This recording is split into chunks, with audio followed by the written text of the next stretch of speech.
Oh man, we're at risk of overburning some beautiful meat to fire up the grill for the long weekend. Baby Shaun Scrooby is here. He's the amazing head chef and owner at the incredible Vuur restaurant.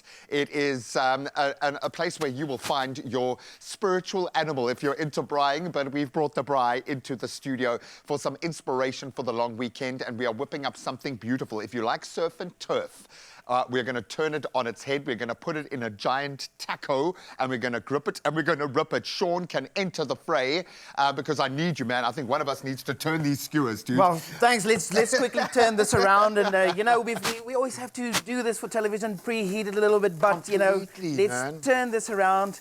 And how's it looking there, man? I think, you know, I like a little bit of char around my meat. Because otherwise, why are you doing it on the fire, right? Exactly. So what we're going to do today, Graham, we're going to make something really, really easy. This Sunday is Father's Day, you know, and there's days that, I mean, I braai at the restaurant 5 days a week. I don't really want to braai another day, you know, but I do because I really love the fire. You know? So we're going to make something really easy. And what Woolies does, they make it so easy for us, you know. There's got a marinated range, there's a heat and eat range. So what we're going to do is we're going to make like, you know, almost like a taco style, but because we've, from the Cape, we love the naan bread. So, you know, Graham, I worked as a 16-year-old in this wonderful culinary institution called the Spur. And there I met this thing called the surf and turf. So got this, what we'll do is taste. Okay, so we've got the turf right there. We've got the turf coming out here. And this is some rump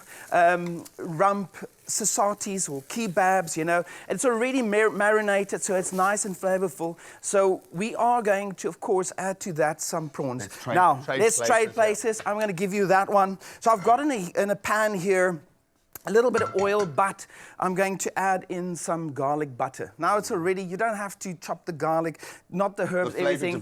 It's already there. You can just pop it in. And what I'm going to do is just let the flavors go, because you can already, I mean, viewers, if you could already smell this, it would have been amazing. You'll find, if you look really closely, just next to, on the back of the TV, you'll find the smell button. You press it and the smells start coming out. Yes. No, it's not true. So I've got now this already, I mean, you buy and pack it, it's already done for you. It's already all the hard yards peeled. are done. Exactly, you know. So some prawns in there, and I'm just going to saute them. And those are a decent size as well, which is great. So you've got a lot of meat on there. What incidentally makes the surf and turf such a good marriage? Why is this a hit? You know, I must say, you know, I'm a sucker for mixing flavors. You know, sweet and sour, sweet and salty. And the thing about the surf and turf, you know, generally what you find with the prawns is, it's almost like if you don't overcook it, of course, it's nice and sweet almost, and that adds a different texture to your meat. Now, I must say that I'm a sucker for crayfish, but we can't do that anymore, you know, too much, so it's too bloody expensive, you know, so we are going to have... We've got to work with what we've got.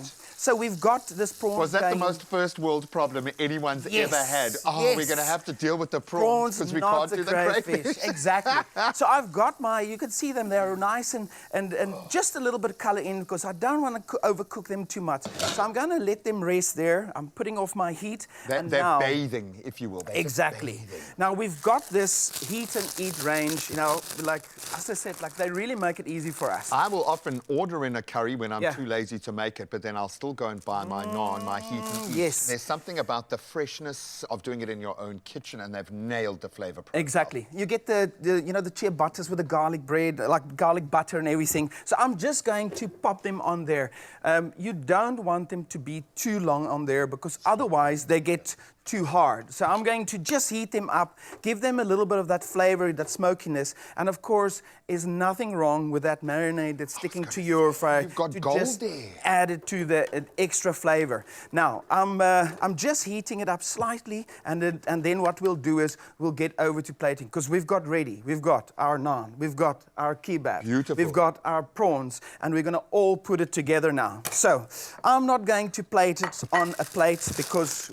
Why? Because why? Exactly. We're going to make it lovely easy. Just take your good old... We did a survey the other day. 9 out of 10 dads prefer eating off a chunk of wood. Exactly. Than a plate. You call it plunky steak, you know, after all, that's what you want. So I've got my naan now. That's ready. You can see it's nice and toasted. Griddle, man. Nice. And I could almost call this like a South African taco. You know, sure. because we love, I mean, the tacos are so small, you know, you don't want that. So and then it here, crunches and you lose half of it. Exactly. So here, nice and big, you can literally take your little kebab, put it into your hand, and just wring it off there. Now, like, bring it off there. But was I joking when I said grip it and rip it? So come in close, guys, because this is where you want to be. Like, just bring off that meat, and now I've got it all over the plate, and I'm just going to place it all really, really nicely. And it's easy to eat. It's the right size. It's ready to go almost. Now. And it's kind of fine dining braai. It kind of feels like an elevated braai experience, and sometimes you want your guests to have that, like, oh wow, I've never had this before. That's what we do at the restaurant. You know, I don't call it fine dining, I call it refined dining. You know, and it just makes it a little bit bigger.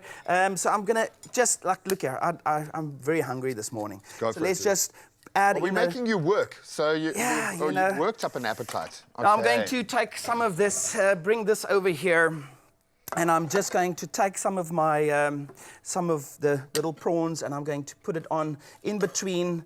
Bring in Looks beautiful. That little bit of seafood all over the plate. If you are braaiing in a camping situation close to the sea, I'm thinking kind of the wild coast, something like this. You can imagine how many elements come together in a dish like this. There's something wild, there's something refined about it, there's something braai, there's something restaurant. This is a beautiful fusion of amazing things, dude.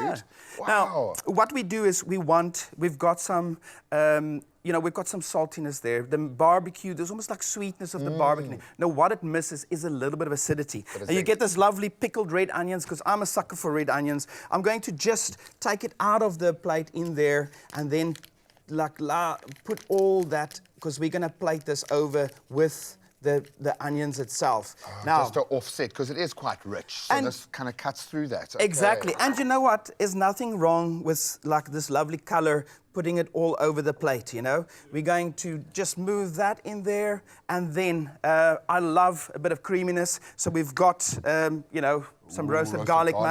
Just to add a little bit of flavor. It's kind of like your own aioli in a bottle, man. And I'm just adding that straight on there. Now, we've got a little bit of coriander. I'm just going to fix it over to give us some green, and then maybe some lime juice, and, squeeze it over there.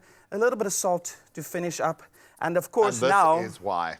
Now you can literally take this bang and eat it right like this, you know. I'm not going to do it because it's going to go all over the place. It's okay. We don't do bites for TV in this space.